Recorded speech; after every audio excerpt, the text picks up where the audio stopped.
Kugell, welcome to the Human Capital Innovations Podcast. Thank you. Thank you for having me. Yeah, I'm super excited to have a conversation with you today. And you come to us with a great background in employment and labor law.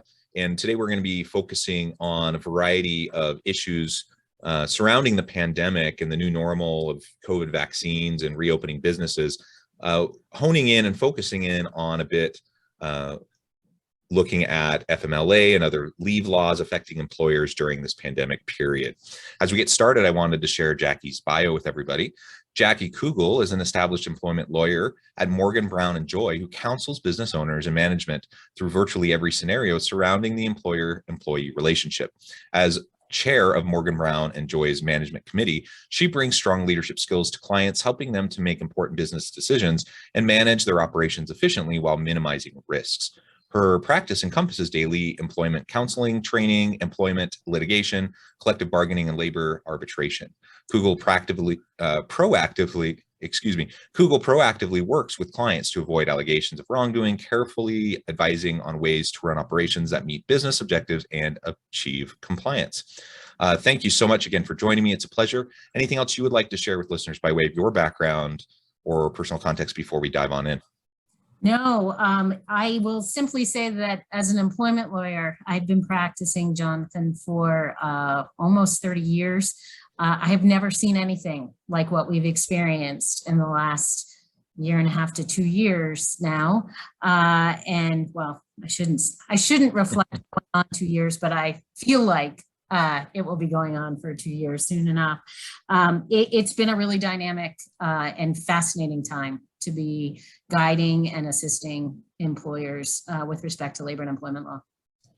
Yeah, well, thank you. And it really is unprecedented times. And I know people are probably tired of hearing that, and they're probably tired of hearing about the new normal and all these kind of cliches. But you know, it's reality that like things have changed, and employers have been having to wrestle with all of this shakeup and how to not only meet the needs, the emotional, the psychological, the creative and innovative needs of their people, but also you still have to stay compliant, and we want to keep our people safe physically as well as mentally. And there's just a lot of issues surrounding that. So as we dive on in, let's start by setting the stage a little bit. What do you see as some of the biggest challenges facing employers right now during the pandemic in relation to employment and labor law more generally?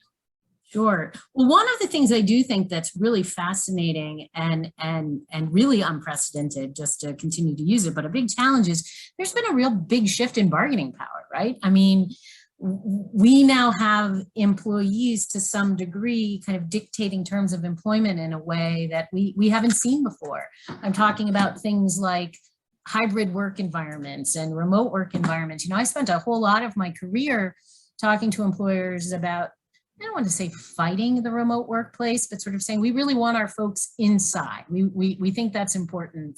You know, we'll think about an accommodation for somebody, but we really would like people to work at our workplace, and certainly, you know, with regularity. And now employers are really seeing the change, and you know, the change that has resulted in happily productivity, but an expectation that these changes are going to continue. I think something else that's going on, which I know many employers are dealing with, is this whole need to kind of almost entice people back to work. Again, something we haven't seen before, and you know, we're seeing it in industries that, you know, have been being talked about in a variety of different ways, right? So the retail and the fast food market, we're seeing changes there in compensation to try to drive people back. There was one report that I read not long ago that, you know, we're seeing fast food restaurants with sort of regularity moving to $15 an hour, something that, you know, before the pandemic was kind of being argued and fought about. But we're even seeing bonuses for fast food workers and sort of hourly workers in a way that we haven't seen before. So there's a lot of these changes that I think, in addition to the legal compliance issues, employers are trying to get used to, because it's different, and there are different things that we have to be concerned about. Then we have, and I won't keep talking, but I want to answer your questions. But really, I think we thought we were going back to normal, and then the Delta variant has just turned that all on its head. And now we're seeing a lot more discussion of these across the country, of course, as you know, the mandated vaccine, the mandated mask policies, the arguments and the disagreements about that from very personal places entering the work environment. So I'll stop. I will tell you, I spend an awful lot of my time now in the last several months talking about mandated vaccine policies. So that is a big topic of conversation that, 2 years ago, I was not talking to people about. Yeah. Well, thank you. You highlighted a whole bunch of the issues that organizations are facing and wrestling with. And you're absolutely right that in this labor market, it seems that workers have options.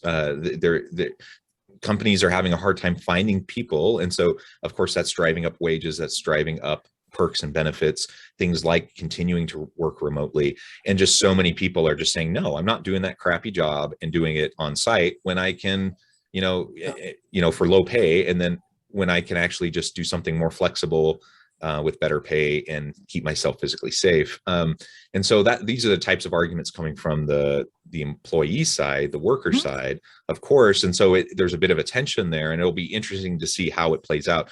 But I think, one thing that we've seen already is that more and more organizations, just labor market pressures are forcing organizations to accommodate and adapt and to provide, more of those types of options. And so I think hybrid work, of course, is something that's been talked a lot about. I think that's going to become more and more typical, more so than it ever was pre-pandemic. The other thing you just raised, which I think is really important to note, is the COVID vaccine mandates and or mask mandates in the workplace. And maybe you can speak to that for a moment from a legal framing. What do leaders have to think about and be concerned about in terms of, on the one hand, employee freedoms, right? And freedom of conscience to not get a vaccine, for example, if they feel like strongly against it, versus the expectation that they create a physically safe work environment for everybody, and they don't want everyone coming back to the office when there's a virus running rampant. Yeah. So look, this is the one sentence, right? We're going to mandate vaccines. Seems like it should be okay. That's a simple sentence, and housed within that are an enormity of employment law issues for an employer to think about. And I'll emphasize, particularly a company that is multi-jurisdictional, meaning in various different states, because where you are today, where your business is located, drives the answers to some of the questions you just raised. But to set the stage, simply and easily, something we feel more comfortable with, and I'm going to lay it out that way. If you would ask me this question, I'll back up a little bit. If you would ask me this question late spring, particularly with the EUA approval, April, May timeframe, I would have been cautious. I would have been saying, let's do some incentives, which even, by the way, itself have some legal issues that come along with it. But let's do some incentives. Let's be soft. Let's not mandate. I will say a few months later, and I am 180 degrees away, again, with caution as to where you're located. But let me start with where I'm located. I'm in New England. And so vaccine mandates here are common. What we are, and we have, of course, we have a lot of healthcare in New England. We have a lot of colleges and universities in New England. Exactly the industry we're seeing a lot of the vaccine mandates come from. And so first and foremost, we're saying no, that it implicates a vaccine mandate. While something an employer can require, you need to be vaccinated to come to our workplace. Let me step back one step. You need to tell me that you're vaccinated. So even before we get to mandate, can you require that somebody show you that they're vaccinated by way of a vaccine card? Again, cautious about where you're located, but certainly generally the EEOC has said, yes, you can ask that question. So the Equal Employment Opportunity Commission is on board. And we know as employers that we are then asking for information that once we see it, that's medical information that we need to maintain confidentiality.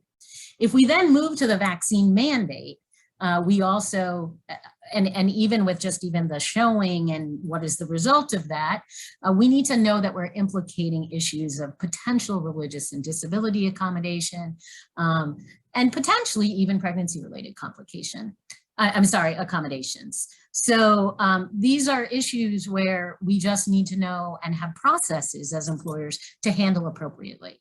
And so that's one of the things, in addition to helping draft the policy. Of course, something that we're putting right in these policies is if you need an exception, if you need an accommodation because of a religious issue, because of a disability issue, or because of a pregnancy issue, here's the process. This is what you do.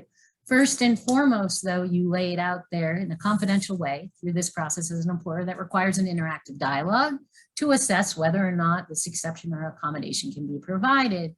And on the religious side, we're going to be evaluating, is it a sincerely held religious belief? And, you know, one of the things that I've already seen is, I would say, assistance from religions that people are clearly getting from the internet. And I'm not suggesting that there aren't legitimate religious requests out there at all. Of course there are. But you can also see that there is some useful information that people have gravitated to providing that may or may not be questionable sincerity. Employers want to set up processes to have some confidential discussions with someone in HR to evaluate that. And then the big question is, can we say no? Can we say you have to get vaccinated, or can we say you can't come into this workplace if you're not, as the alternative? And if we say you have to be vaccinated or you don't come into this workplace, do we have a job for you to do then if you can't come into this workplace? These are all tough issues, but frankly, this is just the first issue. We have a variety of other issues that come from vaccine mandates. There's been some discussion already as to whether or not this neutral policy of requiring vaccines is going to result in disparate impact discrimination. So thinking about that, then there's the complications of things like wage and hour issues. Are you paying for people to the time to go get that vaccine if you're going to mandate that they get it to come to work? Are you paying them for time, whether or not there's a state law in place that requires you to pay them for sickness from a vaccine? Are you paying them for that? What's your decision there? And going back to the first issue, we want to make sure we bring people in because we have these seats to fill. Depending upon where we are in the country, we may be running away employees from our businesses on these seats if we're having these vaccine mandates. Top that off with, you know, Montana has a law now that your vaccination status is a protected characteristic and can't be used against you in employment. So it's really, you know, sort of take a simple topic and while I hate selling that you need to talk to your employment lawyer, which of course I don't, it really is one that's fraught with a variety of employment law issues. But it's real time, real stuff. And we are sinking our teeth into these issues and saying at some points, we're not really sure, but these are our best guesses looking at things like flu vaccinations and refusals of that in the past, those kinds of things.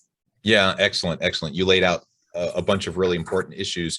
And of course, part of the complication of all of this is it's just real-time case law, right? So we just have to see how things play out and the types of decisions that are made. And so when you say that we need to be cautious about where we're at, a part of that is because, you know, yeah, you look at existing precedents that might be applicable, but we don't actually know how the courts are going to land on these issues at this point in time. So all of that just increases the complication level.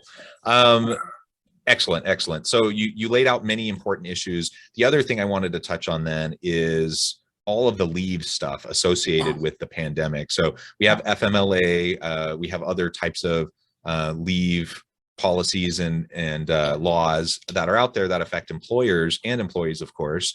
Can you lay out some of the latest on that, what we're seeing in existing cases and how organizations are using their leave policies within the pandemic context? Sure. So, I mean, I can't, you know, we had a leave platform before, right? I mean, pre-pandemic, we were already talking about, of course, the federal FMLA that provides leave to employees of employers of 50 or more in a 75-mile radius, and that was 12 weeks of unpaid job protected leave. We already had that. And early on, we knew that COVID, for example, wasn't automatically a serious health condition covered by the FMLA. The Department of Labor came out fairly early and said it could be a serious health condition, but it's got to meet the definition.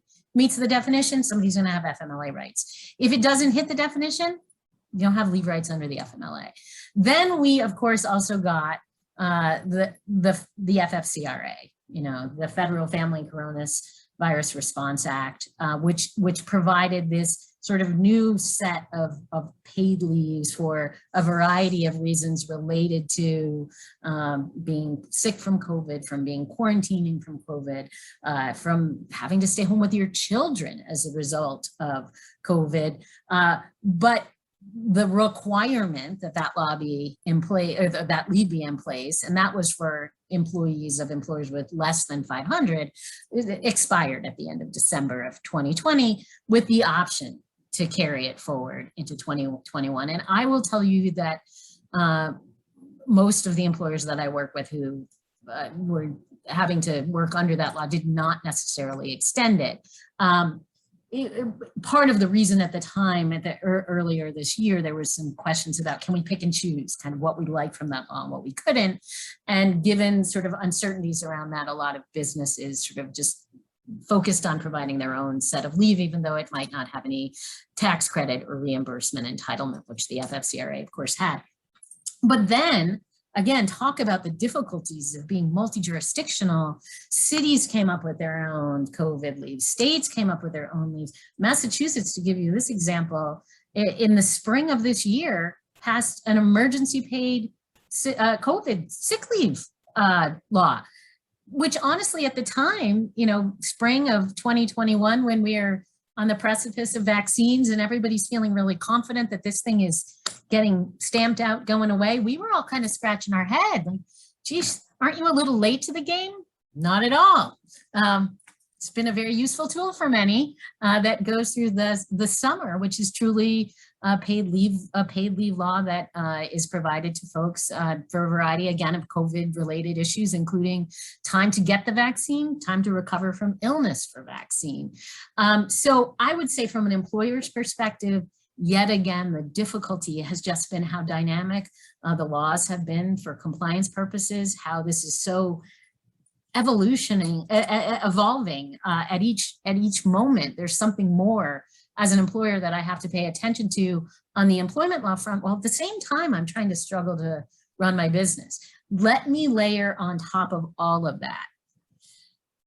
Before COVID, this proliferation of state paid family and medical leave laws were coming down the pike, and they're complicated, and they layer on top often of the Federal Family and Medical Leave Act. They apply to many more employers than the FMLA, and in some instances provide much more paid leave, much more protected leave with pay through a state program. And we're now at a place where we're facing if I start my count, frankly, with New York, back in 18 timeframe. If we go from New York forward, these very heavy laws, there's 7 of them. So 7 states, in addition to what already existed with New Jersey, Rhode Island, and California. But, you know, again, to give you you and your listeners a sense, Massachusetts now provides 26 weeks of job protected paid leave for all of the FMLA reasons and then some. The family members that are protected for which you can provide care include siblings and grandchildren and grandparents, and it is a law that applies to employers as little as, you know, a few employees. By the way, you don't have to work there for 12 months to get the benefits either. So that's been, I think, a real struggle in many instances, that we were already challenged with this before we had to deal with all of the moving pieces of COVID.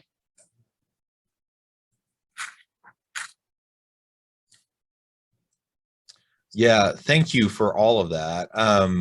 My goodness. So the layers of complexity here are intense. And of course, as you mentioned, employers have had to wrestle with all of these sorts of issues pre-pandemic, and it was getting more and more complex anyways. And HR, employment law compliance, takes up a lot of energy, a lot of time in a lot of organizations. So we've just added to that level of complexity. Now, with all of this in mind, so we have all of, this COVID context, we have vaccine mandates, we have leave laws. Ultimately, it comes down to how are organizations going to choose to deal with the most pressing issues facing employees today, largely, and that is physical and mental health related to work, and whether that means virtual, in the office, hybrid, or whatever. As we close out our conversation today, what are any of the other major workplace issues that you see employers facing as they're trying to manage their employees within this context, this compliance context, this health and safety context, and just, trying to do right by employees, but also keep the doors open? Right. Well, look, I mean, I think compliance is absolutely the name of the game, right? I mean, I don't represent an employer who doesn't want to make sure that they're affording the employees their legal rights and entitlements. So staying on top of that from an employer's perspective is important. But I would also say, if I really need to bring this down to kind of what do we need our employers to pay attention to, it's not different than before. Primary for me, as I'm talking to employers, is talking to our employees about how they're doing, both how they feeling about their job and, how is everything going, and communicating, but performance management. We, in all of this, we've kind of lost sometimes this real need to make sure our employees are both doing well and understand expectations. And a whole lot of, and I'm not going to say, doing well at your job cures all ails, but certainly if you're feeling down and you're feeling blue, but you're hearing from your boss that you're doing a good job, that's a real positive stroke that helps. And also, if you're hearing from your boss, look, you're doing well on some things, let me help you on some other things. Again, really useful for that continuity in terms of the employment relationship. The distance has cost some of this performance management. We're not with our employees every day. We're not watching what they're doing every day. And so unfortunately, we're getting to these places where we're silent, and then we're at much more tense places with our employees. And that fuels this anxiety, that fuels the difficulty in employment. It's a bad look for the other employees if they learn that somebody who they thought was doing just fine suddenly is gone. Not to mention that the lack of performance management, from my perspective, in managing litigation is really hard. If I'm going to defend an employer, but there's no performance management to speak of, it becomes a little bit more difficult if we're saying the reason we let this person go was for performance. So I do think actually the full circle in all of this is, there's a lot of new and a lot of important stuff to pay attention to, but some of the old basics, the old standbys are more important than ever. Yeah, I completely agree. We can never look past the foundational elements of good people management and good organizational leadership. And a lot of it's just not rocket science. I mean, legal compliance is complex. There's plenty of complexity. There's plenty of strategic complexity here. But when we're just talking about just the basics of having employment and performance discussions with your people on a regular basis, providing coaching and feedback, and just all of those basic fundamentals, doing them consistently, doing them well consistently, will make all the difference in the world and will save you a world of heartache for the employees and for the employer, as you try to navigate all of these complex times that we're in. Well, Jackie, it has been a real pleasure talking with you today. I really appreciate all of your insights. Before we wrap up, I wanted to give you a chance to share with listeners how they can get connected with you, find out more about your firm and the work that you do, and then give us the final word on the topic for today. Great. Well, thank you. So anybody wants to talk about any more of this exciting information, or we can be of any assistance, I'm at Morgan, Brown & Joy in Boston, Massachusetts, www.morganbrown.com. And I'm Kugell at morganbrown.com. But look, the word of the day, I do think, is really being mindful that our employees and our human capital are really, really important. And a piece of that is compliance, a piece of that is being human, and a piece of that is knowing that our business is really important to our employees as well as ourselves. And that is, for me, the word of the day. But if I can assist anybody in any of these various employment laws, Morgan Brown and Joy does do work outside of New England and Massachusetts as well. Wonderful. Thank you, Jackie. It's been a pleasure. I encourage listeners to reach out, get connected, find out more about what Jackie and her team can do for you. And as always, I hope everyone can stay healthy and safe, that you can find meaning and purpose at work each and every day. And I hope you all have a great week.